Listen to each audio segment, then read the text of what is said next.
Good morning ಎಲ್ಲ ಒಳ್ಳೆ ಮನಸ್ಸುಗಳಿಗೆ welcome to daily vlog day 13. So ನಾನಿವತ್ತು ಬೆಳಗ್ಗೆ ಎದ್ದು ಫ್ರೆಶ್ ಆಗಿ ಆ್ಯಸ್ ಯೂಶಲ್ ಮನೆಯೆಲ್ಲ ಕ್ಲೀನ್ ಮಾಡಿ ಟಿಫನ್ಗೆ ಪ್ರಿಪೇರ್ ಮಾಡೋಕ್ಕೆ ಸ್ಟಾರ್ಟ್ ಮಾಡಿದೆ. ಇವತ್ತು ನಾನು ಟಿಫನ್ಗೆ ಉಪ್ಪಿಟ್ಟು ಮಾಡಿದ್ದೆ. ಸೊ ನಾನು ಜೊತೆ ಕೂತ್ಕೊಂಡು ಟಿಫನ್ ಮಾಡಿದ್ವಿ. ಅಷ್ಟೊತ್ತಿಗೆ ಆ್ಯಕ್ಚುಲಿ ನನಗೆ ಕನ್ನಡ 90s ಮೂವೀಸ್ ಅಂದರೆ ತುಂಬ ಇಷ್ಟ. ಸೊ ಅದಕ್ಕೆ ನಾನು ಅಂಜದ ಗಂಡು ಮೂವಿ ಹಾಕಿದ್ದೆ. ಸಂತುದು ಸ್ವಲ್ಪ ಕೆಲಸ ಇತ್ತು ಅಂತ ಕೆಲಸ ಮಾಡ್ತಾ ಇದ್ದ. ಇಬ್ಬರು ಕೂತ್ಕೊಂಡು ಅಂಜದ ಗಂಡು ಮೂವಿ ಮುಗಿಸಿದ್ವಿ. ಅವನದು ಅಷ್ಟೊತ್ತಿಗೆ ವರ್ಕ್ ಮುಗೀತು. ಸೊ ಇನ್ನೇನೋ ಸ್ವಲ್ಪ ಟೀ ಕುಡ್ಕೊಬರೋಣ ಅಂತ ಒಂದು ರೌಂಡ್ ಹೋಗಿದ್ವಿ. ಟೀ ಕುಡ್ಕೊಂಡು ಬಂದ್ವಿ ಜೊತೆಗೆ. ಅಷ್ಟೊತ್ತಿಗೆ ಆಲ್ರೆಡಿ ಮಧ್ಯಾಹ್ನ ಆಗೋಗ್ಬಿಡ್ತು.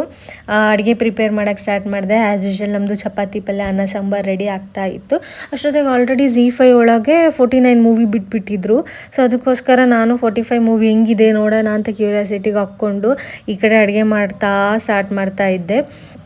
ಅಷ್ಟೊತ್ತಿಗೆ ಸಂತಂದು ಸಹ ಸ್ವಲ್ಪ ಕೆಲಸ ಇತ್ತು. ಬಟ್ ಸ್ಟಿಲ್ ಅವನು ಬಂದು ನನಗೆ ಪಲ್ಯಕ್ಕೆಲ್ಲ ತರಕಾರಿ ಹೆಚ್ಕೊಡೋದು ಅದು ಇದು ಎಲ್ಲ ಹೆಲ್ಪ್ ಮಾಡ್ತಾ ಇದ್ದ. ಸೊ ಅಷ್ಟೊತ್ತಿಗೆ ಎಲ್ಲ ನಮ್ಮದು ಅಡುಗೆ ಮುಗೀತು. ಆಮೇಲೆ ಜೊತೆ ಕೂತ್ಕೊಂಡು ಇಬ್ಬರು ಊಟ ಮಾಡಿದ್ವಿ. ನನಗೆ 90s ಮೂವೀಸ್ ಕನ್ನಡ ಇಷ್ಟ ಅಂದರೆ ಸಂತುಗೆ 90s ಮೂವೀಸ್ ಹಿಂದಿ ಇಷ್ಟ. ಸೊ ಮಧ್ಯಾಹ್ನ ಆದಮೇಲೆ ತಿರ್ಗಾ ನಾವು ಮುಚ್ಚೆ ದೋಸ್ತಿ ಕರೋಗಿ ಪಿಕ್ಚರ್ ಹಾಕ್ಕೊಂಡು ಕೂತಿದ್ವಿ. ಆ್ಯಕ್ಚುಲಿ ಸ್ಯಾಟರ್ಡೆ ಅಂದರೆ ಹಂಗೆ ಅಲ್ವಾ, ಫುಲ್ ಚಿಲ್ ಡೇ. ಸೊ ಓಲ್ ಡೇ ನಮ್ಮದು ಮೂವಿನೇ ಆಗೋಗ್ಬಿಡ್ತು. ಅಷ್ಟೊತ್ತಿಗೆ ಆಲ್ರೆಡಿ ಈವ್ನಿಂಗ್ ಆಗೋಗ್ಬಿಡ್ತು. ನಾನು ಎಲ್ಲ ಫ್ರೆಶ್ ಆಗಿಬಿಟ್ಟು ತಲೆ ಸ್ನಾನ ಎಲ್ಲ ಮಾಡಿದೆ.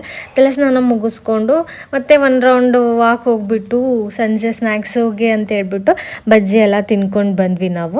ಆಮೇಲೆ ನನಗೆ ಬೋರ್ ಆಗ್ತಿತ್ತು ಅಂತ ಹೇಳ್ಬಿಟ್ಟು ಸಂತೂನ್ ಜೊತೆ ಸಣ್ಣ ಹುಡುಗಿ ಥರ ಆಟ ಆಡ್ಕೊತ ಕುಂತಿದ್ದೆ.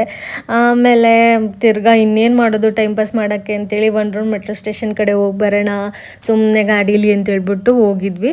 ಅಲ್ಲಿಂದ ಮುಗಿಸ್ಕೊಂಬಂದು ಮನೆಗೆ ಬಂದು ವಾಪಸ್ ಇಬ್ಬರು ಜೊತೆ ಕೂತ್ಕೊಂಡು ಊಟ ಮಾಡಿದ್ವಿ. ಸೊ ಇದಾಗಿತ್ತು ನಮ್ಮದು ಡೈಲಿ ವ್ಲಾಗ್ ಡೇ 13. ಹೋಪ್ ನಿಮ್ಗೆ ಈ ವಿಡಿಯೋ ಇಷ್ಟ ಆಗಿದೆ ಅಂತ ತಿಳ್ಕೊತೀನಿ. Love you, take care, bye bye.